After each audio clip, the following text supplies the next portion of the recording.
One year, I went to DEF CON, the annual hacker conference. And at DEF CON, there's something called Roots. It's basically DEF CON Kids, where it's a whole village set up just for kids to learn how to hack. I ducked my head in there to check out the scene. Kids were learning how to solder, how to pick locks, how to hack voting machines, and how to hack websites.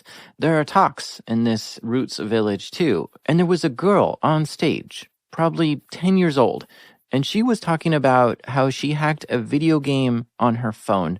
The game was some kind of farming game where you have to plant your seeds and then wait a certain amount of actual real days for the crops to grow. Well, she didn't like having to wait. So she turned the clock forward on her phone and then got back in the game to see if the crops had grown at all. But they didn't. There was some kind of check that the game was using to see if people were doing this. But she didn't stop there. She tried again. This time, she tried turning the Wi-Fi off on her phone and then changing the clock. And when she opened the game back up, boom, all her crops had fully grown. She figured it out. A 10-year-old figured out how to hack this farming game, which was one of the coolest talks I've ever seen at DEF CON.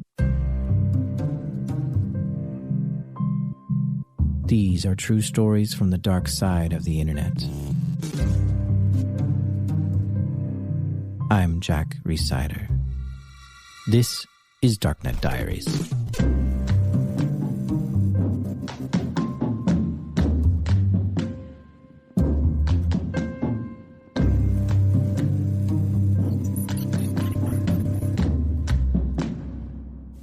Hey, friends. I just want to thank you again for being here with me and listening to the stuff I create. You, the listener, means the world to me, and I love you. Hey, want to go down a rabbit hole with me? There's some stuff I stumbled into that's kind of crazy, and you might already know about all this, but I didn't. And I love finding new pockets of crazy stuff happening on the internet. So come along with me, and let me show you something. Тебя будут насиловать. Самой сложной игрой для читов остается именно... Я хочу улетать. This is an opening clip of a YouTube video called... Oh, actually, it's in Russian, so I have no idea what it says. Here, let's see what Google Translate says. Читеры. Документальный фильм. That's weird. Do I know Russian? I think I understood these words. Did it say cheaters documentary film? Here, listen again. Читеры. Документальный фильм. Читеры документальный film. Well, now I'm going to make Читеры документальный podcast. So it came to my attention that, okay, brace yourself. People are cheating in video games. Dun dun dun. It's probably the most well-known fact about video games. And to be honest, people have been telling me about this many times, and I was kind of like, yeah, of course people cheat. Duh. In fact, the first hack I ever did was manipulating the save game file on SimCity and giving myself 999 billion Sim dollars. So I was just like, yeah, who cares about cheaters? But someone I was chatting with was like, no, it's a crazy industry. And I still wasn't interested. I'm like, yeah, of course. Haven't you heard about Game Genie? And I really didn't care because so what if there's a cheater in a game? It's just a game. Anyway, I finally leaned in to take a look at what this person was telling me. And I was like, whoa, what? And I immediately thought of you, my listener, and how you would probably want to hear about this too. So let's get into it.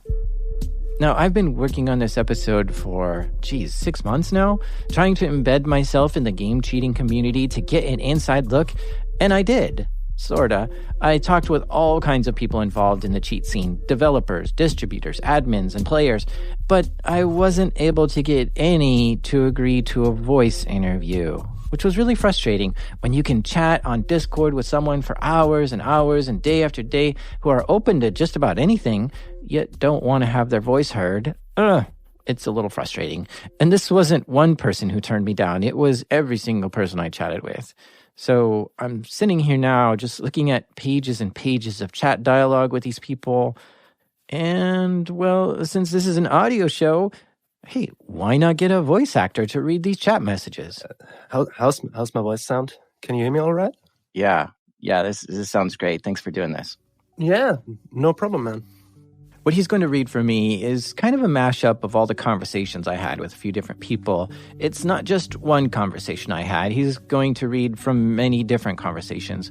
Now, I want you to know I don't really care about cheaters. Not enough to make a whole episode on it, that's for sure. And it's probably because I suck at all online games and people don't need to cheat to beat me. So I just kind of see it as a trite problem, something that's just so common that it's boring to me.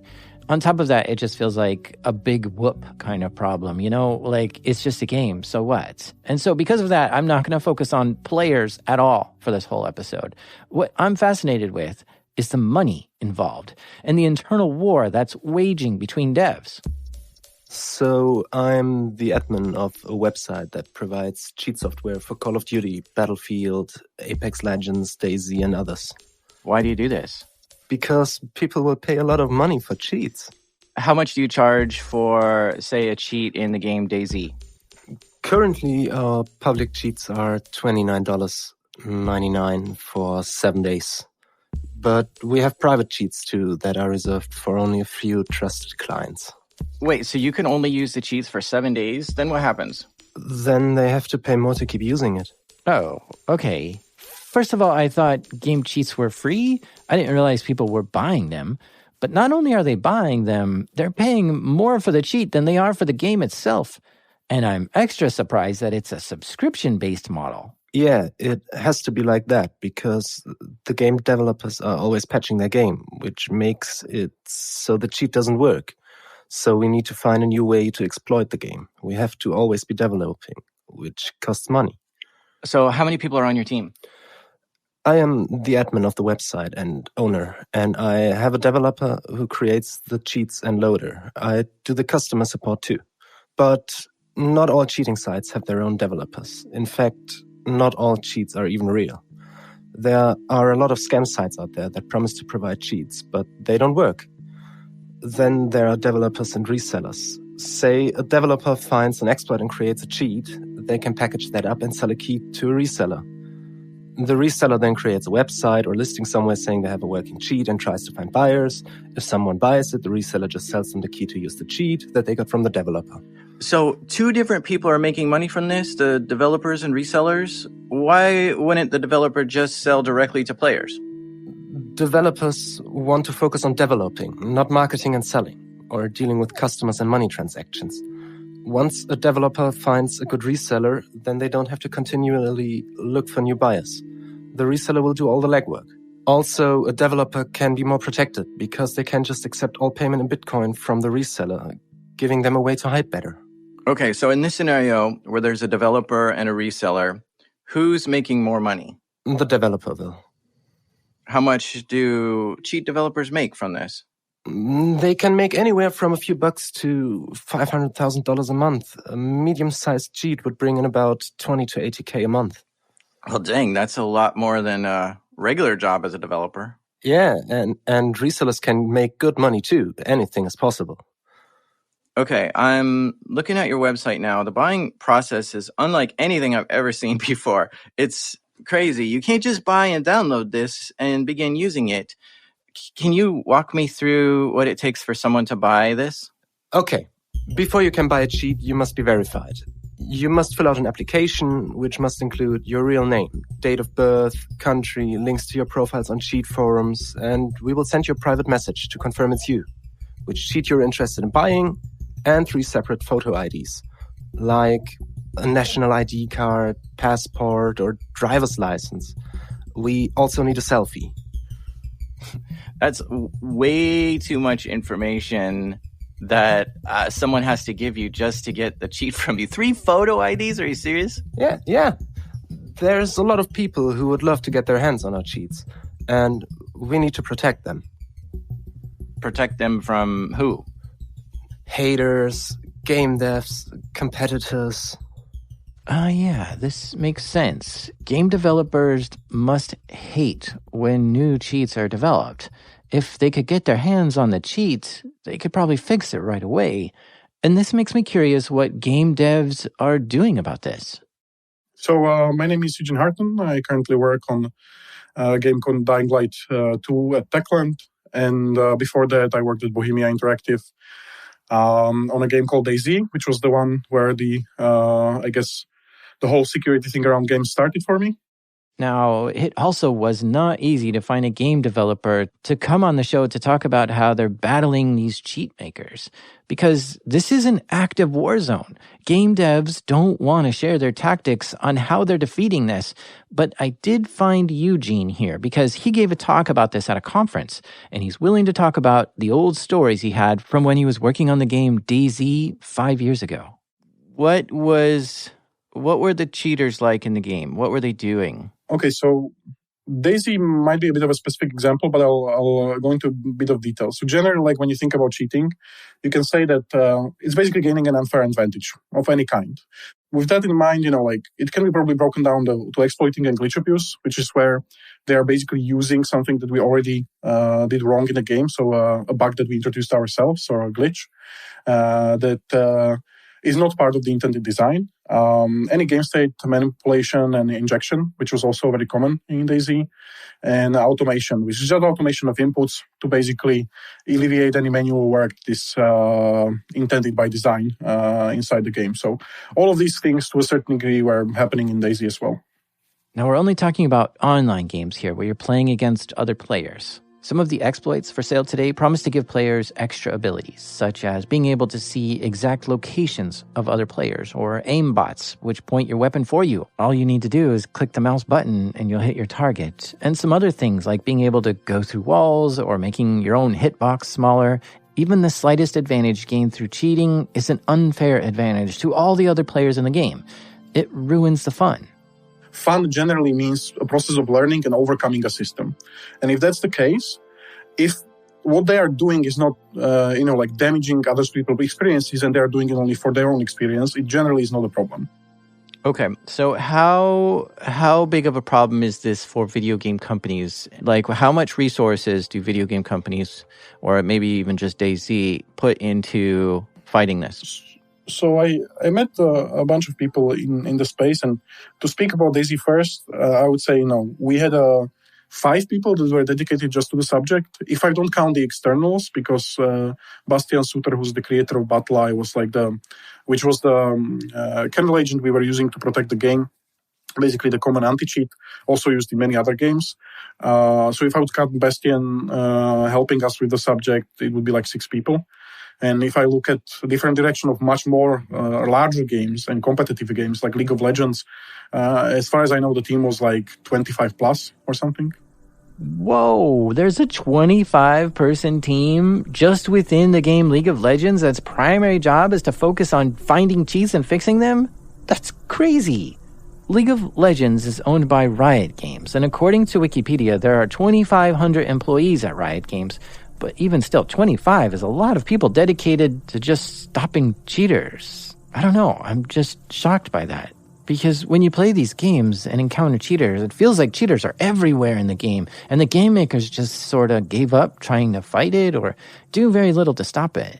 But now I'm realizing game makers actually put a lot of effort into battling it, and they take it very seriously. And another thing Eugene just said was that game makers use BattleEye to help stop it too. BattleEye is an anti-cheat engine. Game makers can integrate it into their game, and its job is to examine all player behavior to identify a running cheat and close the game before it can affect the game. It's now integrated into over 50 games, and BattleEye has its own team of developers to help detect and stop cheaters. They can check for things like if the player is pushing buttons at an inhuman rate, or if the player's position moves too fast for what the game allows, or if their win rate is higher than normal. And they can try to analyze a player's game to see if they're exploiting anything, and then ban the player and report the exploit to the game developers. And that's just BattleEye. There's also other anti-cheat software like Punkbuster, Easy Anti-Cheat, and VAC. What I'm realizing is that because there's so many cheaters in video games, it's spawned this whole secondary offshoot industry of anti-cheat software solutions. And again, that's on top of the dedicated team that the video game company already has working on this. And so now we start to see how there are some serious enemies in this space. BattleEye is out there to try to ruin the game cheating industry.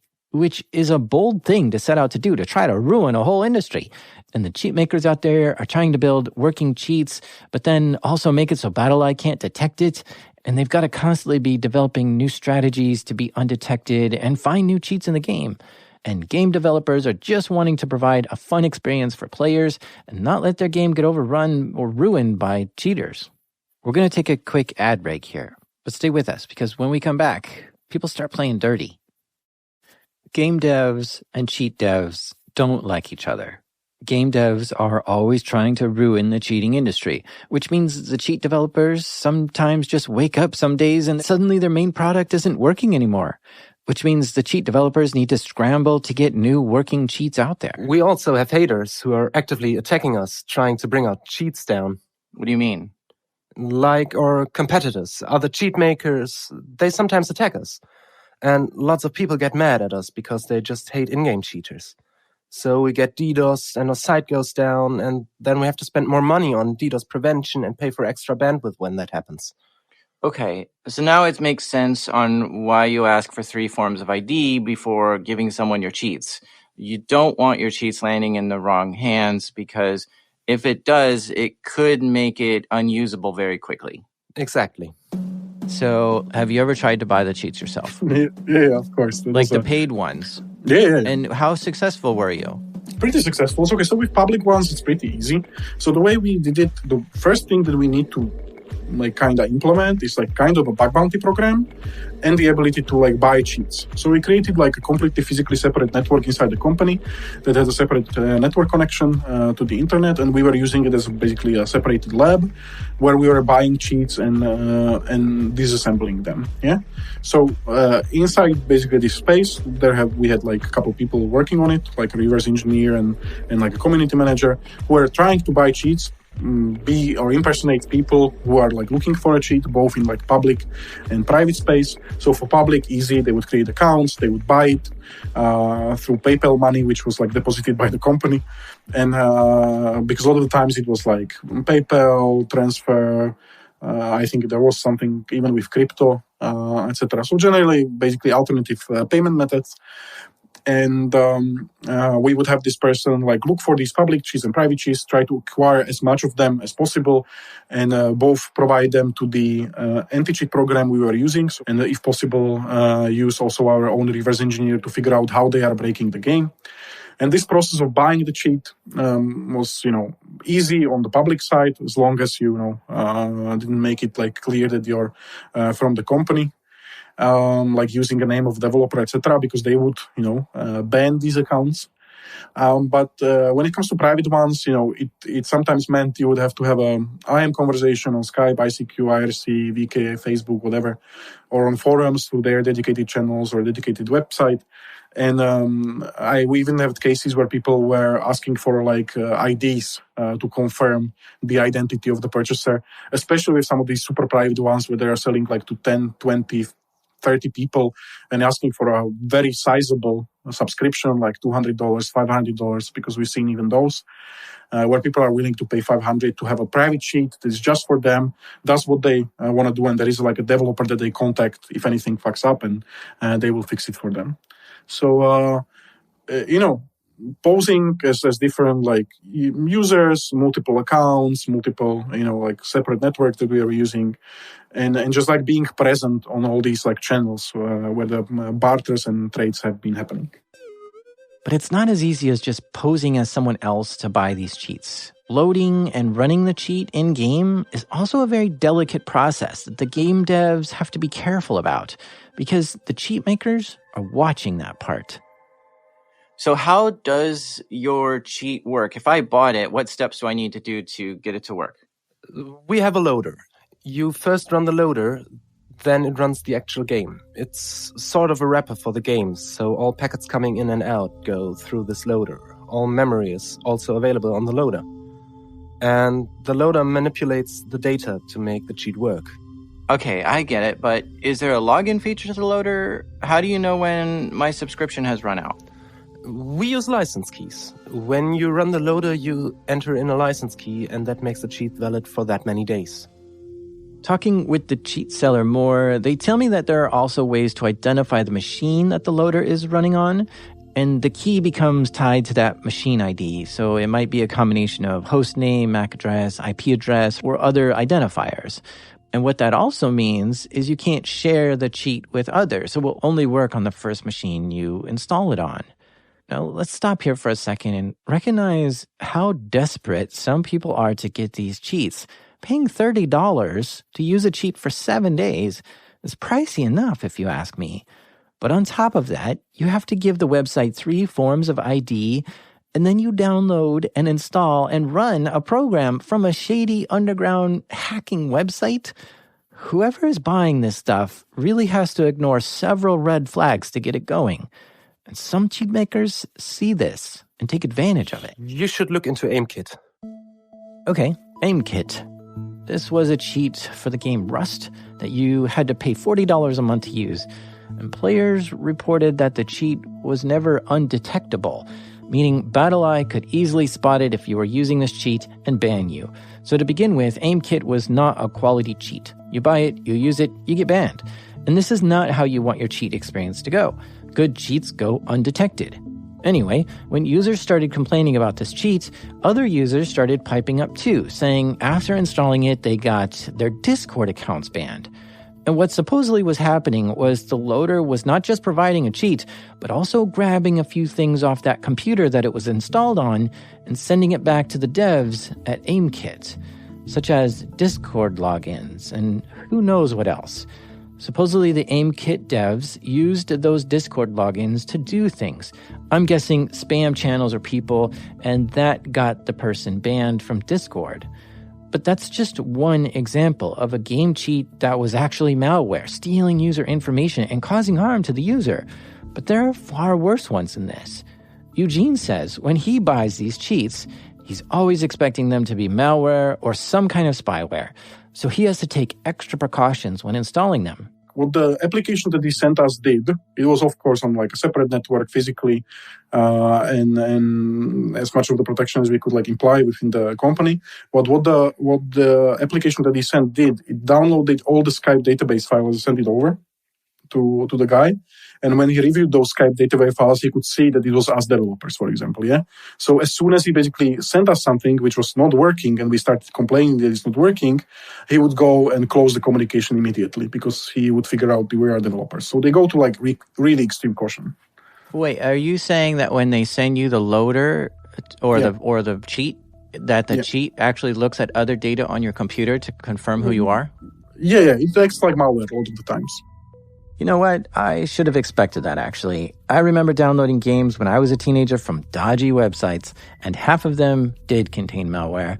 Why would I expect it to be any different today, even if I'm paying for it? Downloading any executable from a shady website is never a good idea. So this is why when video game developers get a cheat, they put it on a fresh computer that doesn't have any sensitive files on it, on its own separate network. Because the developers of the cheats watch to see who's using their cheat, and maybe even take note on what game devs' IPs are and block it if it matches. But this also makes it hard for game developers to share the cheat with the dev team or BattlEye, since they can't send this cheat to someone else. It won't work on another computer. So game developers have to set up like remote desktops so other people can come into that machine and analyze it, or install it on a virtual machine. Eugene also tells me that sometimes people from the cheat community will come forward and just give them a cheat, often through their bug bounty program, but sometimes not. Sometimes they just get sent a working executable that has a cheat in it. Clearly something that this person bought but didn't develop and are willing to share it with a game developer. And I think what's going on here is that it could be infighting among other cheat devs, where if one cheat provider wants to ruin the business for another cheat provider, they could just buy the cheat and then give it to the game developer, who would then fix it to make that cheat not work, which means more people buy the working one. So yeah, you could say like we had both kind of like approaches to have like a double agent on our side and people from the community, the cheating community, that would act as double agents for us by actually providing us additional information or like directly the binaries of a certain cheat that was private, etc. Gosh, it's crazy, huh?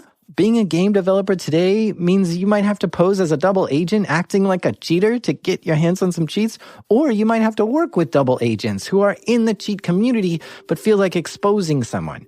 It's a crazy battle that's taking place. And sometimes all this gets personal. There's a lot of emotion involved in all this, right? I mean, for a cheat dev to make a cheat, they probably already love the game and know it very well, and they would love to develop an extra feature in the game. So they sit down and try manipulating the in-game data to try to find something that gives them an advantage, and that might take weeks. But when they do, it's gotta feel great that you outsmarted the game makers. They must feel like they know stuff about the game that the developers don't even know. So I bet there's a bit of a celebration that goes on after they find a new cheat. Of course, getting paid for that brings all kinds of new emotions too, right? Dopamine hits for sure. But then all that comes crashing down when the game studio detects it and patches it. Now that high that the cheat devs had goes away, and they could get mad. They might want to know, who exactly was the game developer that ruined the party? And find their name and start insulting them over Twitter. And now, this is where things start getting ugly. We got really close with these people. And by close, I mean they, slowly they kind of doxed us and got our phone numbers and private accounts. They never, I think, got actually into any of my accounts because most of them were under two-factor authentication, but I guess they at least tried. With these connections to these people, I met a lot of different weird characters. Eugene says he was going to give a talk about cheaters at GDC, the Game Developers Conference. And apparently the game cheaters started a GoFundMe campaign to raise money to... What was it they were going to raise money for? To be able to pay for the tickets to GDC, to come to the presentation and troll me there, basically. Well, he gave the presentation at the conference, and there were no trolls in the audience.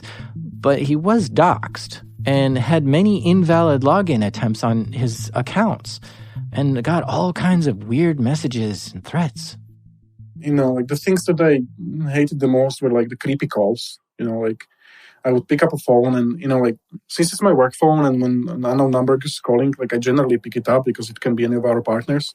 And I would have these weird things being said to me or people contacting my family members, sending them weird gory pictures, and it was just annoying. Why would you make it? Well, for example, why would you target my family member? I don't fucking get it. Okay, bother me on Instagram, bother me on Twitter, bother me on freaking Messenger, and send me weird shit.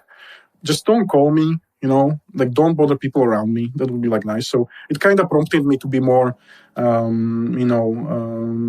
secure about a lot of my social media, and I don't use them as much as I used them, in the past. It's just all closed up. It's just wild that the game devs and the cheat devs are both getting attacked in this space. And it's a weird parallel with the game itself. I mean, in the game, there are battles taking place, simulated fighting. But then outside the game, there's this whole different battle happening too. And that's much higher stakes. I'm just clicking around on one of these websites that sells cheats, and there's something here that says this cheat is stream-proof? What's stream-proof? It means it's not detectable on Twitch. Oh, so if Twitch sees you're cheating, they ban you? No. If someone is streaming, they can see the cheat, but the viewers of the stream don't see the cheat. Whoa, that's crazy. That's a whole nother level of sophistication in this. The person playing with the cheats on can see the locations of the other players, whatever extra perception they have, but that's not visible to whoever's watching them play on the stream. This makes the player look so much better than they actually are. And their viewers have no idea they're cheating. This is actually amazing. Because there's a lot of people who make a living from just streaming themselves playing video games. And I imagine better players get more viewers than worse players. So having that little cheat boost to help you look better than you are probably pays off to these streamers. I feel like personally, cheating for fun is fine, but cheating in competition is lame. Do people cheat in competitions? Yeah, it's a very small customer base, but we work with some pro players. For them, they use it to win cash prizes in tournaments. And who doesn't like more money? I can see why this is taken so seriously by game developers. If there are cash prize tournaments for a game you make, you want that game to be as fair as possible. And in-game cheating at tournament level reflects just as badly on the game itself as it does on the cheater. I talked with 2 different owners of these cheating websites, and I asked one of them, "Is what you're doing illegal?" They said, Nope. Then I asked the other, and they said, Yeah, some have been caught, like Mizusoft. Mizusoft. Let's take a look at what or who that is. Here's a video. This teenage hacker runs a smaller operation from the Netherlands. His business can still make almost £1,500 a week, and his customer base is growing. That's a clip from a BBC News story that the journalist Joe Tidy did. You could get in some serious trouble for this, couldn't you? Yeah, if Ubisoft decides to come after you because of copyright infringement, you're in for a tough time. Joe interviews what looks like a 17-year-old kid for this, who claimed to be making and selling cheats. And the kid shows Joe what they do and how they work. Well, 1 month after appearing on BBC, Ubisoft was able to identify this young man and sue him. It turned out he was running a website called Mizusoft, selling game cheats for Ubisoft. And Ubisoft had all this information on this guy, his name, address, his websites, his parents' information too. The BBC didn't turn him in, but if you come on TV to talk about the underground activity you're doing, your OPSEC is probably not the best. Since he was only 17 when he was hit with this lawsuit, Ubisoft just asked for the website to be taken down, to immediately stop developing and selling cheats for the game, and they wanted a copy of all the cheats he had and some kind of financial compensation for the damage that they suffered from it. I believe that lawsuit is still ongoing, and I actually did get in contact with the guy, the owner of Mizusoft. We chatted for a while, but he ultimately said he can't talk about this case. So again, turned down, which is typical for the scene. But there are a few other stories like Mizusoft. Apparently there was a cheat going around for Pokemon Go, and this cheat was called PokeGo++, and it allowed you to move to another location without having to leave your house. But the game developers discovered who created this cheat and sued them.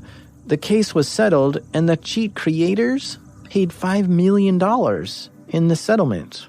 Wow. Then there was another story that Joe Tidy from the BBC reported, saying the world's biggest video game cheat operation was busted by the Chinese police. The story says Tencent and the Chinese police worked together to arrest the crew responsible for making cheats for Tencent games. The bust resulted in several luxury sports cars being seized. There's a photo that has a Lamborghini, Ferrari, McLaren, Mercedes, and a Land Rover. These were all seized by the police. And in fact, the police reported they seized $46 million worth of luxury cars alone from this crew. And they reported that these cheat developers made $76 million from selling cheats for Tencent games.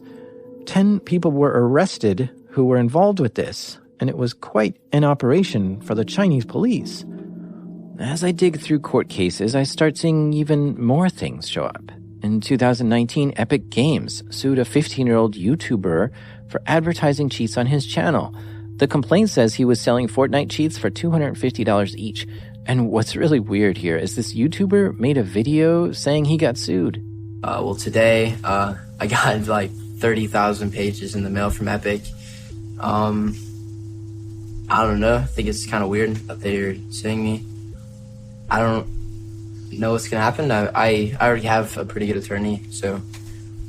That was the last video this kid ever posted, and it's been 3 years now. Now, in this case, Epic is saying the boy violated the copyright laws. Okay, I guess I can see that. Perhaps that's the best legal leg to stand on in this case.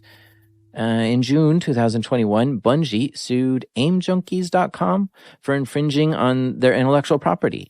Apparently, this site was selling cheats for the game Destiny, but AimJunkies is trying to get this case dismissed, saying Bungie is embellishing and exaggerating what happened and is misusing the legal system. So there's one cheat developer who's trying to fight back. I'm not sure how that's going for them. Earlier in 2022, Activision sued 2 German companies for creating cheats for Call of Duty.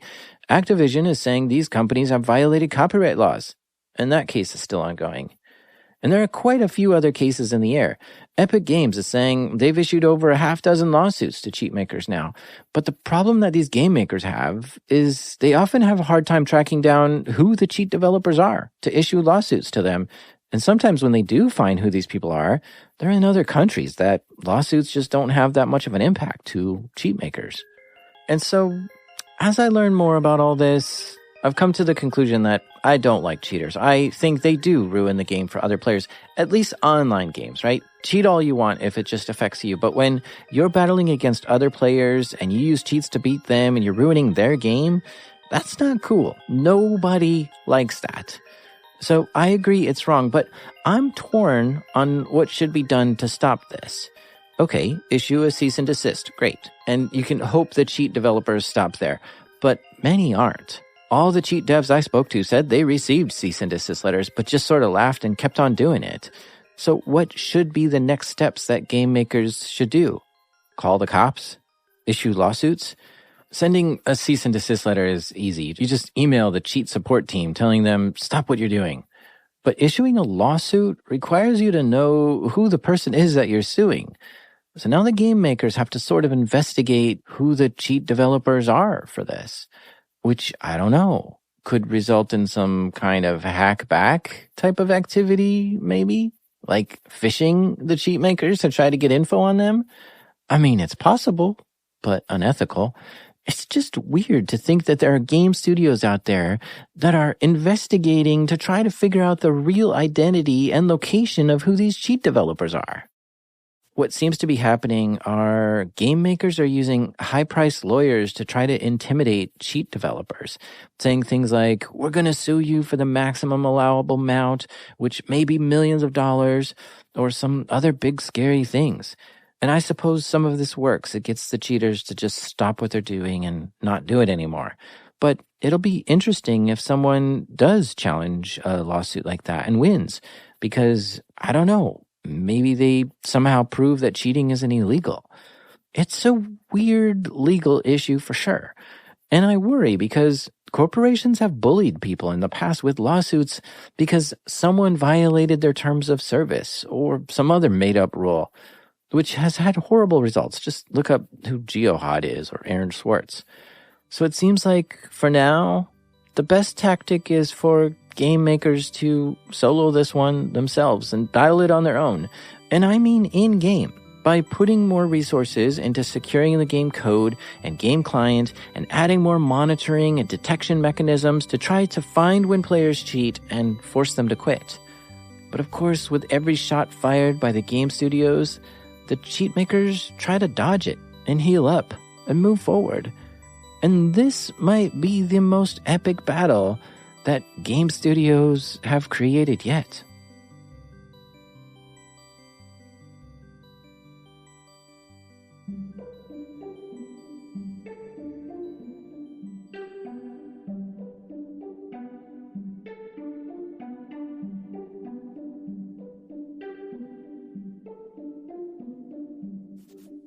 A big thank you to Eugene Harton for sharing some of the insights from a game developer's point of view. And also thanks to everyone I chatted with over DMs on Discord to give me inside scoops on what's going on.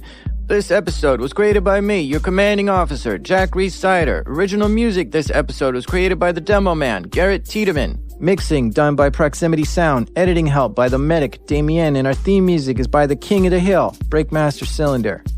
I was blowing up a balloon the other day and I was thinking, inside this is CO2, right? And it's compressed, right? So why not call it CO2.zip? This is Darknet Diaries.